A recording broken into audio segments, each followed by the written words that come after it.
स्वामी समर्थ, स्वागत आहे तुमचं माझ्या YouTube चॅनलमध्ये। आजचा दिवस तुम्हाला खूप छान सुख समाधानाचा आणि आनंदाचा जावो ही स्वामींच्या चरणी प्रार्थना करते आणि आज या नवीन व्हिडिओला सुरुवात करते। तर बघा मित्रमैत्रिणींनो, उद्या आहे 9 ऑगस्ट आणि उद्याच्या दिवशी म्हणजे शनिवारी आलेली आहे श्रावण पौर्णिमा। दरवर्षी या श्रावण पौर्णिमेला रक्षाबंधन हा सण साजरा देखील केला जात असतो। रक्षाबंधन हे भाऊ बहिणीच्या प्रेमाचं आणि विश्वासाचं प्रतीक असलेला सण मानला जातो, ज्यामध्ये बहीण भावाला राखी बांधते आणि तिचं रक्षण करण्याचं वचन देतो। भाऊ वचन देत असतो। रक्षाबंधन या सणाचे धार्मिक महत्त्व हे खूप जास्त आहे। जसं की द्रौपदीने श्रीकृष्णाला राखी बांधली होती, त्यामुळे तिचं रक्षण करण्यासाठी प्रतिज्ञा कृष्णाने केली होती आणि या बंधनामुळे नात्यात पवित्रता आणि मांगल्य निर्माण झालं होतं आणि म्हणूनच रक्षाबंधन हा सण दरवर्षी श्रावण पौर्णिमेला साजरा केला जात असतो। या श्रावण पौर्णिमेचा प्रारंभ शुक्रवारी म्हणजेच आज 8 ऑगस्टला दुपारी 2:12 होणार आहे आणि समाप्ती 9 ऑगस्टला म्हणजे शनिवारी दुपारी 1:24 होणार आहे। तर उदय तिथीनुसार ही श्रावण पौर्णिमा नारळी पौर्णिमा जी आहे तर ती शनिवारी साजरी केली जाणार आहे आणि त्यामुळे रक्षाबंधन सुद्धा आपल्याला याच दिवशी साजरं करायचं आहे। पौर्णिमा तिथी ही भगवान श्री हरी विष्णू देव आणि माता लक्ष्मीला समर्पित आहे। त्यामुळे या दिवशी माता लक्ष्मी स्वतः पृथ्वी तलावरती जागृत अवस्थेमध्ये येत असतात आणि भ्रमण करत असतात। त्यांची सेवा उपासना करणाऱ्यांना त्या माता लक्ष्मी ही धन धान्य समृद्धी प्रदान करत असते। त्याचबरोबर या श्रावण पौर्णिमेला ही नारळी पौर्णिमा म्हणून देखील ओळखलं जातं आणि नारळी पौर्णिमा जी आहे तर ती वरुण देवतेला समर्पित आहे।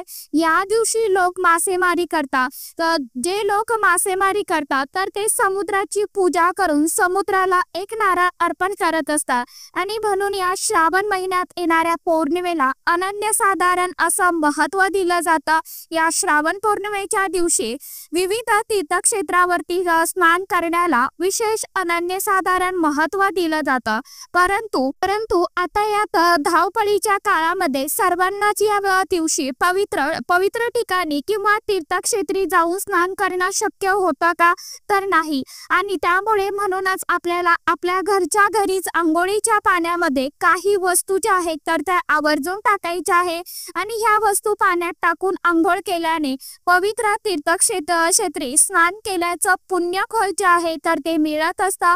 जीवनातील सर्व शत्रू दोष नष्ट होऊन फक्त एक दिवसात इच्छापूर्ती होईल। सर्व अडचणी संकट करणी-बाधा दारिद्र्य नष्ट होऊन कुटुंबावरती कधीच वाईट संकट येणार नाही। तर मग चला अशी कोणती वस्तू आहे की जी आपल्याला उद्याच्या दिवशी आंघोळीच्या पाण्यामध्ये टाकायची आहे आणि कोणत्या वेळेमध्ये आपल्याला स्नान करायचं आहे याविषयीची संपूर्ण माहिती आजच्या या नवीन व्हिडिओमध्ये मी तुमच्या बरोबर शेअर करणार आहे। त्यामुळे तुम्ही हा व्हिडिओ स्किप न करता शेवटपर्यंत नक्की बघा। चॅनलवरती तुम्ही जर हा व्हिडिओ पहिल्यांदा बघत असाल तर चॅनलला आवर्जून सबस्क्राइब करा आणि असेच नवनवीन माहितीपूर्ण व्हिडिओ बघण्यासाठी समोरील बेल आयकॉनलाही प्रेस करा। त्यामुळे काय होईल, जेव्हा कधी मी नवीन व्हिडिओ अपलोड करेल तर सर्वात अगोदर त्याचं नोटिफिकेशन तुम्हाला मिळेल आणि तुम्ही एकही व्हिडिओ मिस करणार नाही। तथा मित्रमैत्रिणींनो, आज या व्हिडिओमध्ये मी जो उपाय तुम्हाला सांगणार आहे तर हा उपाय आपल्याला शनिवारी करायचा आहे। म्हणजे या दिवशी रक्षाबंधन आलेलं आहे तर या दिवशी आपल्याला हा उपाय आवर्जून करायचा आहे। घरात अगदी लहान मुलांपासून ते अगदी मोठ्या व्यक्तींपर्यंत सर्वांनी ही एक वस्तू जी आहे तर ती आंघोळीच्या पाण्यामध्ये आवर्जून टाकायची आहे। कारण बघा, काही दिवसाचं महत्त्व हे खूप जास्त असतं। आपल्या पूर्ण प्रगतीवरती या गोष्टी खूप परिणाम करत असतात आणि श्रावण पौर्णिमा तिथी म्हटलं की स्नानाला आणि दानाला विशेष महत्त्व जे आहे तर ते दिलं जातं। म्हणून आपल्याला या श्रावण पौर्णिमेला हा जो एक उपाय आहे तर तो आवर्जून करायचा आहे आणि श्रावण पौर्णिमेच्या दिवशी स्नान आणि दान केल्याने लोकांच्या आयुष्यातील समस्या दूर दूर होता आणि जीवन जे आहे तर ते आनंदी होत असतं। धार्मिक मान्यतेनुसार या पौर्णिमेच्या दिवशी काही वस्तू टाकून पाण्यामध्ये जर स्नान केलं तर पितरांचा देखील आशीर्वाद मिळत असतो आणि पितृदोष देखील दूर होतो। त्याचप्रमाणे सर्व प्रकारचे ग्रहदोष जे आहेत तर ते देखील नष्ट होतात। कारण बऱ्याच वेळा असं होतं की कष्ट आणि मेहनत करूनही आपली प्रत्येक इच्छा पूर्ण होतेच असं नाही आणि म्हणूनच आपल्या प्रत्येक कष्टाला मेहनतीला यश मिळावं, आपल्याला नशिबाची साथ मिळावी, आपल्या मनातील ज्या काही सर्व इच्छा आहेत तर त्या नक्की पूर्ण व्हाव्या यासाठी आपल्याला हा जो उपाय आहे तर तो करायचा आहे। त्याचबरोबर आपल्या जीवनामध्ये आपल्याला भरपूर यश, संपत्ती, प्रसिद्धी, ऐश्वर्य मिळावं अशी आपली प्रत्येकाची इच्छा असते, अगदी तुमच्यापासून ते माझ्यापर्यंत। परंतु माता लक्ष्मी आणि भगवान कुबेरांची कृपा दृष्टी ही आपल्यावरती प्राप्त व्हावी, आपल्याला जीवनामध्ये कधीही आर्थिक समस्यांचा सामना करावा लागू नये, आपण जी काही कष्ट मेहनत करतो, राबतो तर त्या मेहनतीला यश मिळावं, त्या यश मिळावं यासाठी हा जो उपाय आहे तर तो खूप प्रभावशाली मानला जातो।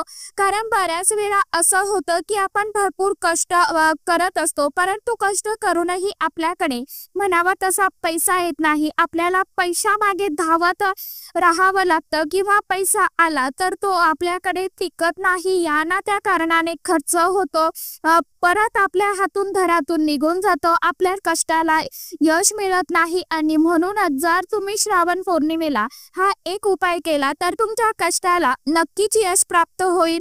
त्याचप्रमाणे तुमच्या आयुष्यामध्ये एखादा शत्रू असेल, शत्रूचा तुम्हाला वारंवार त्रास होता असेल, बऱ्याच वेळा आपल्या घरच्याच आजूबाजूला जळाऊ प्रवृत्तीची लोक राहतात, ते आपल्या समोर खूप गोड बोलतात परंतु त्यांच्या मनामध्ये आपल्याबद्दल काय भावना असतात, काय वाईट असतं हे आपण जाणू शकत नाही किंवा यासाठीच ते प्रयत्न देखील करत असतात। अशा शत्रूमुळे आपल्या महत्त्वाच्या कामामध्ये अडचणी, अडथळे जे आहेत तर ते येऊ शकतात। असा शत्रू जो आहे तर तो नष्ट होण्यासाठी देखील हा उपाय जो आहे तर तो खूप प्रभावी मानला जातो।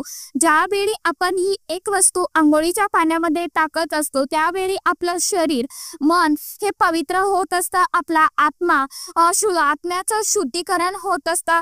त्याचबरोबर बऱ्याच वेळा आपण आपल्या घरातून काही कामानिमित्त बाहेर जात असतो, बाहेर गेल्यानंतर काही ठिकाणी जातो, तिथली जागा जी आहे तर ती चांगली नसते, तिथे काहीतरी अपघात घडलेला असतो किंवा तिथे काहीतरी नकारात्मक ऊर्जा जी आहे तर ती असते। अशा वेळी ती नकारात्मक ऊर्जा ही आपल्यासोबत आपल्या घरामध्ये प्रवेश करत असते आणि यामुळे आपल्या आयुष्यामध्ये अडचणी ज्या आहेत तर त्या निर्माण होत असतात आणि म्हणूनच पौर्णिमेला स्नान करण्याला विशेष महत्त्व दिलं जातं। पौर्णिमा ही तिथी जी आहे तर ती महिन्यातून एकदाच येते आणि या दिवशी आपण नकारात्मकता, वाईट शक्ती, इडापिडा दूर करण्यासाठी जे काही प्रभावी उपाय सेवा करतो तर त्या खूप प्रभावी ठरत असतात। हा उपाय करण्यासाठी तुम्हाला शनिवारी सकाळी लवकर उठायचं आहे, अगदी ब्रह्ममुहूर्तावरती उठून तुम्ही हे स्नान केलं तर अतिशय उत्तम राहील।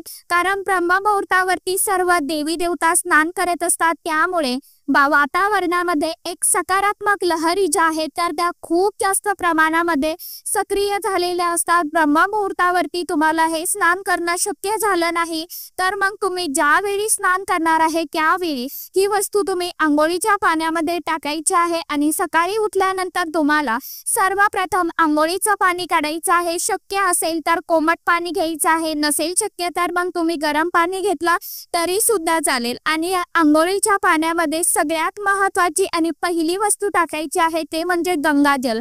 या दिवशी आपण पवित्र तीर्थक्षेत्री जाऊन स्नान करू शकत नाही परंतु आपल्याला घरीच आंघोळीच्या पाण्यामध्ये थोडंसं गंगाजल टाकायचं आहे। गंगाजल हे पवित्र मानलं जातं, याने स्नान केल्याने आपलं मन, शरीर, आत्मा शुद्धी होत असतं आणि आध्यात्मिक शांती जी आहे तर ती आपल्याला मिळत असते। जर तुमच्याकडे घरीच एखाद्या नदीचं पाणी असेल तर ते देखील तुम्ही टाकू शकता। तिथे पूजा, आता हे गंगाजल तुम्हाला कुठे मिळेल तर जिथे कुठे पूजेचं साहित्य मिळतं तिथे तुम्हाला गंगाजलची बॉटल जी आहे तर ती अगदी सहज मिळून जाईल। ही बॉटल जी आहे तर ती तुम्ही घरामध्ये आणून ठेवा आणि त्यातील गंगाजल जे आहे तर ते तुम्हाला थोडा थोडा अंघोळीच्या पाण्यामध्ये टाकायचं आहे। यानंतरची वस्तू आहे ती म्हणजे हळद। बघा, पौर्णिमा तिथी ही माता लक्ष्मीला समर्पित आहे आणि हळद ही माता लक्ष्मीला आणि भगवान विष्णुदेवांना अतिशय अत्यंत खूप प्रिय आहे। जेव्हा आपण हळद अंघोळीच्या पाण्यामध्ये टाकतो त्यावेळी शरीरातील नकारात्मक ऊर्जा दूर करून समृद्धी आणि नशीब जे आहे तर ते चमकत असतं आणि म्हणून चिमूटभर हळद जी आहे तर ती टाकायची आहे। यानंतरची वस्तू आहे ते म्हणजे समुद्री मीठ। आपण म्हणतो ना खडे मीठ, तर खडे मीठ खाण्यासाठी जे आपण वापरतो तर त्यातील चिमूटभर मीठ जे आहे तर ते तुम्हाला पाण्यामध्ये टाकायचं आहे। मिठामुळे काय होतं तर नकारात्मक ऊर्जा काढून टाकण्यासाठी हे मीठ जे आहे तर ते मदत करत असतं। आपलं मन जे आहे तर ते पवित्र होत असतं, ज्यामुळे आपल्याला सकारात्मक ऊर्जा मिळते, मनाला शांती प्राप्त होते, आपलं मन शुद्ध होते आणि अंतर्ज्ञान वाढत असते। त्याचबरोबर नकारात्मक ऊर्जा कमी होऊन आपलं नशीब देखील सुधारायला सुरुवात होते। तसेच तुम्हाला या अंघोळीच्या पाण्यामध्ये 1 टिमसेनी कापुराची वडी सुद्धा घालायची आहे। तुम्ही अखंड घालू शकता किंवा बारीक त्याची पावडर करून कुस्करून देखील घालू शकता। यानंतर तुमच्याकडे जर कापूर तेल असेल तर आवर्जून टाकायचं आहे का त्या तेलाचे 2 ते 3 थेंब टाका। नसेल तर मग आपल्या घरामध्ये जो कापूर असतो तो थोडासा बारीक करायचा आहे आणि त्याची पावडर जी असते तर ती टाकायची आहे। जेव्हा आपण हा कापूर अंघोळीच्या पाण्यामध्ये टाकतो त्यावेळी आपल्या मनामध्ये जी काही वाईट शक्ती, नकारात्मक ऊर्जा आपल्यामध्ये आहे, काही आपल्या कुंडलीतले ग्रह अशुभ आहेत तर ते मजबूत होत असतात आणि आपल्याला प्रत्येक कामामध्ये यश जे आहे तर ते मिळत असतं। त्याचप्रमाणे कापूर टाकून स्नान केल्याने आपल्या जीवनातील शत्रू सुद्धा नष्ट होतात। थोडासा कापूर जो आहे तर तो आवर्जून टाकायचा आहे आणि या पाण्याने स्नान करायचं आहे। स्नान करत असताना ओम नमो भगवते वासुदेवाय नमः या मंत्राचा जप करायचा आहे किंवा हर हर गंगे हा मंत्र देखील तुम्ही म्हणू शकता। स्वच्छ स्नान करून झाल्यानंतर स्वच्छ कपडे परिधान करायचे आहे आणि आपल्या देवघरातील नित्य पूजा, देवी देवतांची विधिवत पूजन करायचं आहे। धूप दीप अगरबत्ती लावून घरातील वातावरण अगदी प्रसन्नमय करायचं आहे। देवघरामध्ये पूजा करून झाल्यानंतर तुम्हाला 1 रुपयाचं नाणं घ्यायचं आहे, ते हळदीमध्ये तुम्हाला बुडवायचं आहे। हळद ओली करून त्या नाण्याला तुम्हाला त्याचं लेपन जे आहे तर ते द्यायचं आहे आणि हे नाणं तुम्हाला माता लक्ष्मी समोर ठेवायचं आहे। आता त्या नाण्याला हळदी कुंकू लावायचं आहे, अखंड अक्षता अर्पण करायचं आहे, फूल अर्पण करायचं आहे, धूप दीप ओवाळून घ्यायचं आहे आणि दोन्ही हात जोडून माता लक्ष्मीचं नामस्मरण करायचं आहे। संध्याकाळच्या वेळी ते नाणं तुम्हाला उचलून घ्यायचं आहे आणि तुमच्या पर्समध्ये ठेवायचं आहे। यामुळे तुम्हाला कधीही पैशाची आर्थिक अडचण जी आहे, तंगी जी आहे तर ती भासणार नाही। त्याचबरोबर या दिवशी तुम्हाला कुलदेवीची सुद्धा पूजा करायची आहे। पौर्णिमा तिथी जी असते तर ती आपल्या कुलदेवीला देखील समर्पित असते, म्हणून तुमच्या घरामध्ये जर कुलदेवीचा फोटो असेल, टाक असेल, मूर्ती असेल तर त्यावरती तुम्हाला कुंकुमार्चन करायचं आहे। फोटो असेल तर स्वच्छ पुसून त्या फोटोची पूजा करायची आहे। या दिवशी कुलदेवीची पूजा आपल्या घरात केली तर घरात कधीही अन्नधान्याची कमतरता जाणवत नाही। आपल्या कुटुंबाची दिवसेंदिवस प्रगती जी आहे तर ती होत राहते, त्याचं दुर्भाग्य दूर होते। त्याचबरोबर या दिवशी रक्षाबंधन आहे। आपण प्रत्येक जण रक्षाबंधन हा सण साजरा करणार आहोत। या दिवशी राहुकाळ सुद्धा असतो, म्हणजे प्रत्येक दिवशी काही वेळ जो आहे तर तो राहुकाळ असतो। शनिवारचा राहुकाळ असणार आहे सकाळी 9 वाजल्यापासून ते सकाळी 10:30 वाजेपर्यंत असणार आहे, म्हणजे 1.5 तासामध्ये तुम्हाला चुकूनही आपल्या भावाला राखी जी आहे तर ती बांधायची नाही, कारण राहू काळामध्ये कोणतेही शुभ कार्य जे आहे तर ते केले जात नाही, त्या कार्याचा नाश होतो। म्हणून या रक्षाबंधनाच्या दिवशी तुम्हाला सकाळी 9 वाजल्यापासून ते 10:30 वाजेपर्यंत रक्षाबंधन हे साजरं करायचं नाही, तर इतर वेळी तुम्ही संध्याकाळपर्यंत दिवसभर रक्षाबंधन कधीही साजरं करू शकता।